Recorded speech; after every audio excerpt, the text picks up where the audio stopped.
आप सभी का स्वागत है दोस्तों मेरे YouTube channel job in Jharkhand में। दोस्तों, आज हम जिस वैकेंसी के बारे में बात करने वाले हैं वो महिला बाल विकास एवं सामाजिक सुरक्षा विभाग रांची की तरफ से आ रही है। पोषण अभियान योजना के अंतर्गत राज्य स्तर पर विभिन्न पद हैं जो कि वैकेंट हैं, उन्हीं के लिए ये वैकेंसी निकाली गई है।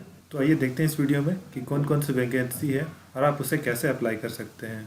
दोस्तों, वीडियो शुरू करने से पहले अगर आपको ये वीडियो अच्छा लगे तो प्लीज़ इसे लाइक कीजिएगा, कमेंट कीजिएगा और हमारे चैनल को जरूर सब्सक्राइब कर लीजिएगा ताकि झारखंड में जितने भी वैकेंसी आए उसकी जानकारी आपको मिलती रहे। और अगर आपको लगता है कि आपके कोई दोस्त इस पोस्ट के एलिजिबिलिटी क्राइटेरिया को सेटिस्फाई करेंगे तो उन्हें भी ये वीडियो शेयर कीजिएगा। तो चलिए शुरू करते हैं इस वीडियो को।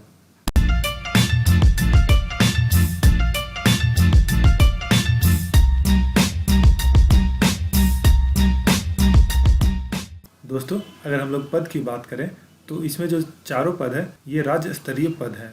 इसमें जो पहला पद है वो कंसल्टेंट हेल्थ एंड न्यूट्रिशन का है। इसके लिए एक पोस्ट खाली है और ये अनारक्षित है यानी कि अनरिजर्व्ड है। जो दूसरी पोस्ट है वो कंसल्टेंट की है फाइनेंशियल मैनेजमेंट में। इसके लिए भी एक पोस्ट खाली है और ये अनारक्षित है। तीसरी post consultant capacity building and BCC की है। इसके लिए भी एक पोस्ट खाली है और ये अनारक्षित है। जो चौथी पोस्ट है वो कंसल्टेंट प्रोक्योरमेंट की है। इसके लिए भी एक पोस्ट खाली है और ये भी अनारक्षित है।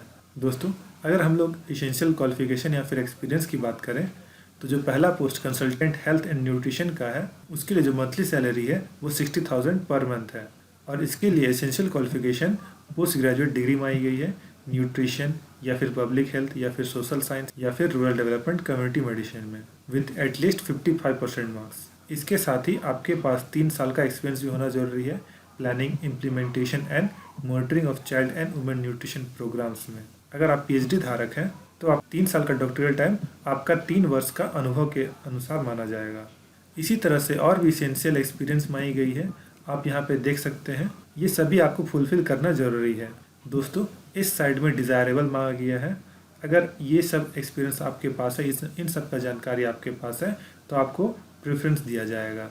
दोस्तों, अगर हम लोग दूसरी पोस्ट की बात करें जो कि कंसल्टेंट फाइनेंशियल मैनेजमेंट की है, इसके लिए मंथली सैलरी 60,000 है। और इसके लिए जो एसेंशियल क्वालिफिकेशन मांगी गई है वो CA, CS, CMA, CWA और MBA फाइनेंस मांगी गई है विद एटलीस्ट 55% मार्क्स। इसके साथ ही आपके पास 3 साल का क्वालिफिकेशन एक्सपीरियंस होना जरूरी है जिसमें कि 1 साल आपका किसी गवर्नमेंट या फिर PSU या फिर इंटरनेशनल एजेंसी में एक्सपीरियंस होना जरूरी है। इसके साथ ही और कुछ क्वालिफिकेशन मांगी गई है, आप यहाँ पे वीडियो पॉज करके इसे पढ़ सकते हैं। ये दोनों पॉइंट ही ज़्यादा इंपॉर्टेंट है इसीलिए मैं इन्हें बता रहा हूँ। दोस्तों, जो तीसरी पोस्ट है वो consultant capacity building and BCC की है। इसके लिए जो मंथली सैलरी है वो 60,000 है। और इसमें जो एसेंशियल क्वालिफिकेशन मांगी गई है वो पोस्ट ग्रेजुएट डिग्री मांगी गई है सोशल साइंस या फिर हेल्थ कम्युनिकेशन या फिर मास कम्युनिकेशन या फिर रूरल डेवलपमेंट में। और इसके साथ ही 3 साल का एक्सपीरियंस ही मांगा गया है planning and implementing behaviour change, communication and capacity building intervention in public health और न्यूट्रिशन प्रोग्राम्स में। इसके साथ ही कुछ और भी पॉइंट्स हैं जो कि आप पढ़ लें। जो चौथी पोस्ट है वो कंसल्टेंट प्रोक्योरमेंट की है। इसके लिए मंथली सैलरी 60,000 है। और इसके लिए जो एसेंशियल क्वालिफिकेशन मांगी गई है वो पोस्ट ग्रेजुएट डिग्री मांगी गई है सप्लाई चेन मैनेजमेंट में या फिर MBA with specialisation in operations या फिर सप्लाई चेन मैनेजमेंट में। इसके साथ ही आपके पास 3 साल का एक्सपीरियंस होना भी जरूरी है एप्लीकेशन मेंटेनेंस में या फिर 4 साल का experience supply chain management and procurement planning में। इसके साथ ही कुछ और भी क्वालिफिकेशन मांगी गई है, आप यहाँ पे देख सकते हैं। दोस्तों, अगर हम लोग एज लिमिट की बात करें तो सभी पोस्ट के लिए जो मिनिमम एज है वो 25 ईयर्स है, लेकिन मैक्सिमम एज अनरिजर्व्ड के लिए 35 ईयर्स है और अलग अलग कैटेगरीज के लिए इसमें रिलैक्सेशन दी हुई है, आप यहाँ पे देख सकते हैं। और जो एज कैलकुलेट होगा उसकी जो कैलकुलेशन डेट है वो 1 अगस्त 2020 है। दोस्तों, इसमें कुछ पॉइंट्स हैं जिसको कि आपका जानना बहुत ज़रूरी है, तो आप अप्लाई करने से पहले इसे एक बार ज़रूर पढ़ लें। दोस्तों, ये सभी पद पूरी तरह से कॉन्ट्रैक्ट के बेसिस पे हैं और कोई भी कर्मी इसके लिए दावा करते हैं तो वो मान्य नहीं होगा। दोस्तों, अगर आप इस पोस्ट में अप्लाई करते हैं तो विभाग के वेबसाइट में रेगुलर चेक करते रहें। और अगर आप एक से अधिक पद के लिए आवेदन करना चाहते हैं तो आपको अलग अलग आवेदन करना पड़ेगा। दोस्तों, इसमें सिलेक्शन का कुछ प्रोसेस दिया हुआ है। प्रोसेस के अनुसार आपके शैक्षणिक योग्यता की जितनी प्रतिशत है या फिर अनुभव और अन्य योग्यताओं का जो भी मार्क्स है, इंटरव्यू का मार्क्स और कंप्यूटर दक्षता का जो मार्क्स है उसके आधार पर ही आपका चयन होगा। दोस्तों, आप यहाँ पे देख सकते हैं कि आपके मार्क्स के बेसिस पे कुछ इस तरीके का परसेंटेज निकाला जाएगा, उसके बाद आपको मेधा सूची में डाला जाएगा। दोस्तों, सभी पोस्ट के लिए इसी तरह का चयन मापदंड अपनाया जाएगा।